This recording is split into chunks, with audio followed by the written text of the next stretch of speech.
Three idiots का वो dialogue तो आप लोगों को पता ही होगा, सक्सेस के पीछे मत भागो, काबिल बनो, सक्सेस तुम्हारे पीछे आएगा। शायद उन लोगों को गरीबी क्या है पता ही नहीं। अगर आप गरीब घर में पैदा हुआ, आपको कामयाब होने का मौका मिलेगा, ना काबिल बनने का मौका मिलेगा। हमारा देश कभी सोने का चिड़िया हुआ करता था। हमारा वर्ल्ड जीडीपी का हिस्सा लगभग 30% था। उस समय हमारा सक्सेस का सबसे बड़ा वजह था जो टैलेंट है, टैलेंट दिखाने का जगह मिलता था। आज का भारत में मजदूर का बेटा मजदूर और गरीब का बेटा गरीब। अगर डॉक्टर के घर में जन्म लेता है तो डॉक्टर बनेगा, अगर इंजीनियर के घर में जन्म लेता है तो इंजीनियर बनेगा, जज का घर में जन्म लेता है तो जज ही बनेगा। आज का भारत का जो सिचुएशन हमारे एक कहानी से पता चल जाए। ये कहानी है हमारा देश का असमानता का कहानी है। ये कहानी है हमारा देश की गरीबी की कहानी है। ये कहानी है गरीब का लड़का रवि का और अमीर का लड़का अमन का। रवि का पिताजी का साइकिल रिपेयरिंग का दुकान है। रोजगार जो होता है संसार गुजारा हो जाता है। गरीबी के चलते रवि की पढ़ाई सरकारी स्कूल में शुरू हुआ। सरकारी स्कूल का हालत बहुत खराब था। फिर रवि का लगन, मेहनत, पढ़ाई में अच्छा नॉलेज गेन किया। सपना था बड़ा होकर इंजीनियर बनेंगे और परिवार का हालत सुधारेंगे। अमन एक अमीर परिवार का लड़का। अमन का पिताजी बड़ा बिजनेसमैन है। अमन का सपना था बड़ा होकर डॉक्टर बनेंगे। दोनों जब 15 साल का हुआ, एक टर्निंग पॉइंट। तब एरिया में एक महामारी फैल गया था डेंगू का। इत्तेफाक से डेंगू दोनों की पिताजी को हो गया। सायम का पिताजी तुरंत एक प्राइवेट हॉस्पिटल में भर्ती हो गया। रवि का पिताजी को सरकारी हॉस्पिटल में भर्ती करना पड़ा।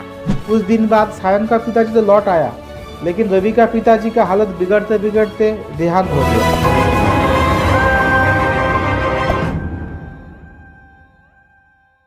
रवि का पिताजी का देहांत होने की वजह से रवि का फैमिली में बहुत सारा प्रॉब्लम क्रिएट हो गया। उनका परिवार को भरपेट खाना मिलना ही मुश्किल हो गया। 5-6 महीने ऐसे स्ट्रगल करते करते उधारी बहुत बढ़ गया। उसके बाद रवि को पढ़ाई छोड़ना ही पड़ा। रवि पढ़ाई में अच्छा होने के बावजूद गरीबी के सर्कल से बाहर निकल नहीं पाया। उधर अमन पिताजी के पास बहुत पैसा होने की वजह से बहुत सारे पैसा खर्चा करके डॉक्टर बना दिया। सवाल है सरकारी स्वास्थ्य व्यवस्था के ऊपर। अगर आपके पास पैसा है तो आपका जिंदगी बच जाएंगे, लेकिन आपके पास पैसा नहीं तो आपका जिंदगी भगवान के भरोसे। सवाल उन सरकारी योजना का है, इसे हम फ्रीबीज बोलते हैं। इसका जो कॉन्सेप्ट है रवि का पिताजी का गुजर जाने के बाद पता चलता है पूरा बेकार है, कुछ काम का है ही नहीं। हमारा सिस्टम इतना खराब है, इतना सड़ा हुआ है। अगर जिसको ज़रूरत है उनको पूरा हेल्प करना चाहिए था, लेकिन सबको फ्रीबीज दे रहा है वोट की चक्कर में, और किसी को फ़ायदा नहीं हो रहा है, सबको नुकसान ही हो रहा है। सरकार का स्कीम ऐसे ही होना चाहिए था। मेन जो इनकम करने वाला गुजर जाता है तो उस फैमिली का जो लड़का का एडुकेशन जब तक कंप्लीट नहीं होगा, जिम्मेवार सरकार को लेना चाहिए था। क्या एक गरीब लड़का को सपना देखने का अधिकार नहीं है? ये बात सिर्फ रवि का नहीं है। हर साल हमारा देश में 2 करोड़ सेकेंडरी एजुकेशन पास करता है। सोचिए 2 करोड़ अपॉर्चुनिटी, उसमें कोई अच्छा इंजीनियर बन सकता था, कोई अच्छा डॉक्टर बन सकता था।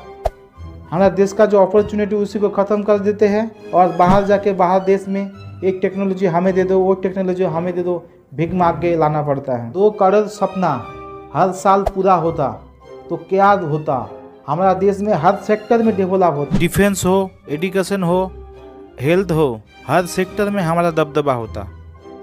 सच बोले तो गरीब को गरीबी से निकालने के लिए कोई योजना है ही नहीं। जब पार्लियामेंट हो, मंच हो, जहाँ पे कहीं पे डिस्कशन अगर होता है तो गरीब पर कोई सवाल होता ही नहीं है। जब चुनाव आएंगे, चुनाव से पहले कंपटीशन होता है कौन कितना ज़्यादा शिक्षा दे पाएंगे पब्लिक को, और गरीब के लिए कौन सवाल करेगा? जब जिसे हम बेचते हैं कोई गरीब उसमें रहता ही नहीं है। एमएलए हो, एमपी हो, कोई गरीब नहीं है। जिम्मेवार खुद हम भी हैं। हम भी सही नेता नहीं चुन पाते हैं, सही मुद्दे पर वोट नहीं देते हैं।